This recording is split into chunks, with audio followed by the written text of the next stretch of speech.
नमस्कार मेरे प्यारे बहनों भाइयों। आइए सुनते हैं आज का राष्ट्र चिंतन विचार क्रांति अभियान के सुबह सवेरे कार्यक्रम में। मित्रों, आज का चिंतन का विषय है हौसले की जीत।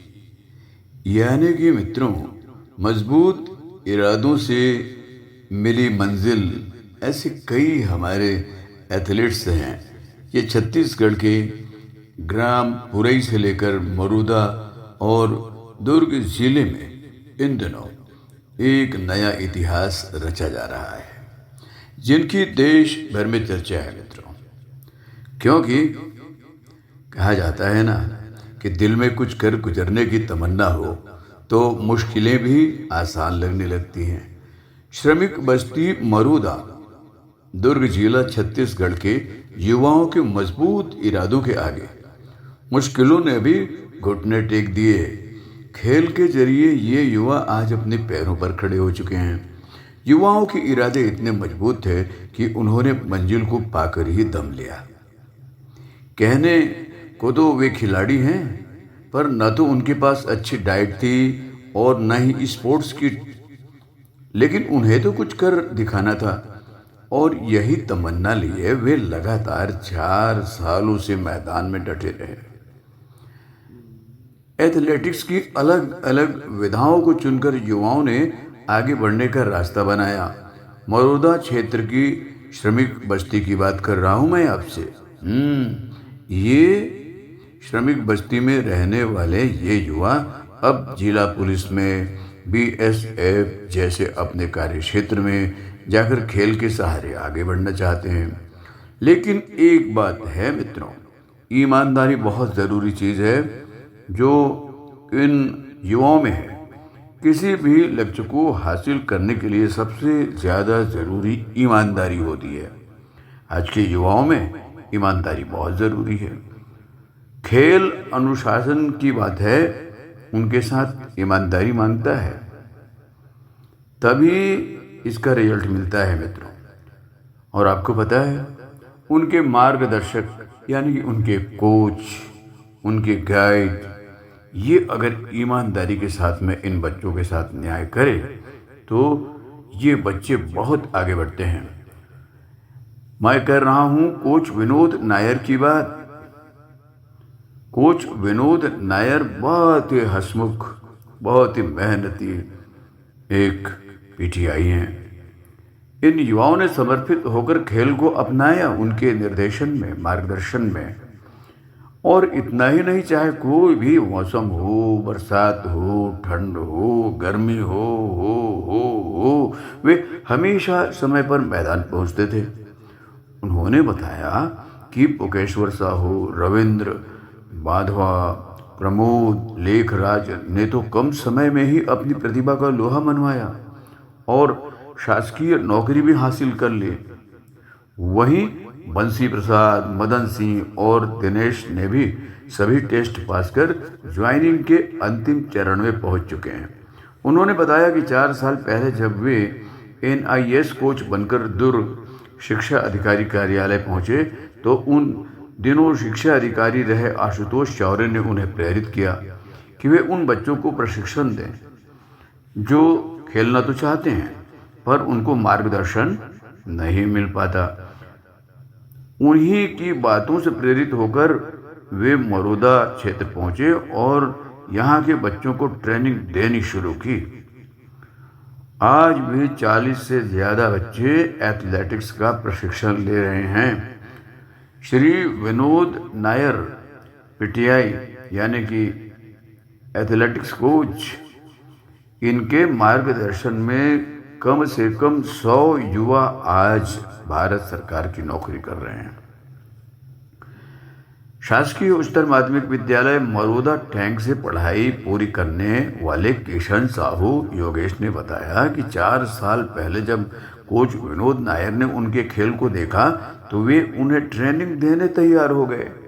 वे बताते हैं कि उनके घर की स्थिति ऐसी नहीं थी कि किसी भी खेल से जुड़ने पर उन्हें अपना स्टेमिना बढ़ाने पौष्टिक आहार मिल पाता। बासी कड़ी खाने वाले ये बच्चे, भाजी भात खाने वाले ये बच्चे, जिनके पास थाली में दाल भी नहीं होते थे, गरीबी की मार, लेकिन उनने भी ठान ली और खेल के सहारे कैरियर बनाने की सोची।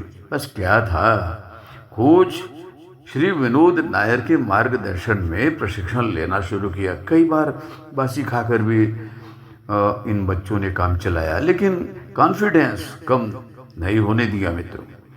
आज सिर्फ खेल की वजह से ये बच्चे आगे बढ़ रहे हैं। तो ये जोश, जुनून और जज्बा का कमाल है मित्रों। मैदान ही नहीं, जिंदगी की बाजी जीतने का भी गुर सिखाते हैं विनोद साहब जी। बहुत ही हंसमुख विनोद साहब खेल नगरी भिलाई में युवा टीम में ज़्यादा किस्मत आजमाते हैं ये युवा, पर एथलेटिक्स के जरिए अपनी ज़िंदगी बदलने वाले कम ही हैं लोग। मरूदा बस्ती के दर्जनों युवा हैं जिनकी किस्मत केवल एथलेटिक्स के जरिए बदल गई। एक वक्त था, जैसे कि मैं बता रहा था, कि इन युवाओं के घर 2 वक्त की रोटी का भी इंतजाम नहीं हो पाता था। मुश्किल था बहनों भाइयों, पर कोच विनोद नायर से मिली ट्रेनिंग के बाद उन्हें एक अच्छी नौकरी तो मिली, साथ ही वे नेशनल तक भी पहुँचे और मेडल जीत करके आए। साथ ही उन बच्चों के लिए भी एक मॉडल बन गए जो गरीबी और मुफलिसी के दौर में कुछ कर दिखाने का जज्बा रखते हैं। और मैं तो बताया ना आपको कि ग्राउंड उनको जो मिली विनोद जी की वजह से 100 से ज़्यादा युवा हैं जो सेना में, पैरामिलिट्री में और पुलिस सहित कई अन्य विभागों में भी नौकरी की तैयारी भी कर रहे हैं। अभी भी विनोद का कहना है कि वे केवल 1 से 5 किलोमीटर की दौड़ पर ज़्यादा जोर देते हैं, क्योंकि ज़्यादातर कोर्स में फिजिकल एग्ज़ाम इसी दायरे में होते हैं। दौड़ का बेहतर अनुभव उन्हें रोजगार से जोड़ने में काफ़ी मदद करता है और वर्षों से मरूदा बस्ती के गरीब बच्चों को वे ट्रेनिंग दे रहे हैं। 100 से ज़्यादा खिलाड़ियों को ट्रेनिंग की वजह से नौकरी मिल चुकी है, जैसे कि मैंने बताया। साल भर की तैयारी होती साहब। कोच विनोद नायर स्कूल और कॉलेज के छात्रों को साल भर एथलेटिक्स की निःशुल्क ट्रेनिंग देते हैं, कोई पैसा नहीं लेते, और साथ साथ सेना भर्ती की तैयारी भी कराते हैं। विनोद ने बताया कि नए साल में उनका लक्ष्य ज़्यादा से ज़्यादा गरीब बच्चों को खेल से जोड़कर उन्हें अपने पैरों पर खड़ा करना है, ताकि वे अपने परिवार का सहारा बन सकें। तो ऐसे होते हैं विनोद नायर जैसे कोच बहुत ही कम, और ज़िंदगी की बाजी में जोश, जुनून, जज्बा जो दिखता है वो श्रमिक बस्ती के इन बच्चों को तराशने में होता है। मित्रों, ऐसे ही आज हमारे युवाओं में श्री विनय योगी का जिक्र करना चाहूँगा, जो कि आज उत्तर प्रदेश के मेरठ क्षेत्र में, और वे स्कूलों में जाकर, कॉलेजों में जाकर और मिलिट्री में जाकर के, सेनाओं के बीच जाकर के वो इतना प्रेरित करते हैं, उनको योग सिखाते हैं और यज्ञ की बात बताते हैं, धर्म आध्यात्म की बात करते हैं, और बच्चों के वे एक बहुत अच्छे मार्गदर्शक हैं। ऐसे युवाओं की आवश्यकता इन दिनों अपने देश को है। विनय योगी जी राष्ट्र के भविष्य हैं। श्री विनोद नायर जी राष्ट्र के ये भविष्य हैं, और इन दिनों तो बहुत ही चर्चा में हैं सनातन को लेकर के, जिन्होंने हिंदू और हिंदुत्व को जगाया है। धीरेन्द्र कृष्ण शास्त्री जैसे युवाओं की ज़रूरत इस देश को है, जो कि आज पूरे राष्ट्र को जगा रहा है। और अभी 251 बेटियों का उन्होंने कल ही महाशिवरात्रि के पर्व पर उनका विवाह संपन्न कराया। संपूर्ण खर्च स्वयं वहन किए, दान पेटी की रकम उन्होंने निकाल दिए, और आज 1000 से अधिक बेटियों, गरीब बेटियों का उन्होंने विवाह सूत्र में उनको बांधा। कितनी बड़ी बात है। और वे बहुत जम करके समाज की सेवा कर रहे हैं। मित्रों, आज ऐसे युवाओं की आवश्यकता है।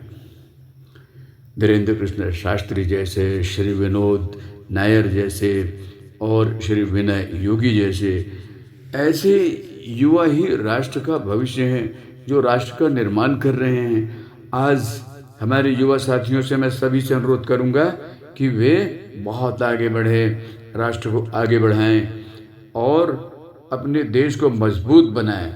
तो मजबूत इरादा, जोश, जुनून और जज्बा का कमाल होता है। मित्रों, आप भी जागिए और आगे बढ़िए, देश को आगे बढ़ाइए। इसी के साथ में मुझे दीजिए इजाज़त। टीकम सी चंद्राकर का आप सभी को नमस्कार। फिर मिलेंगे कल किसी नई चिंतन के साथ।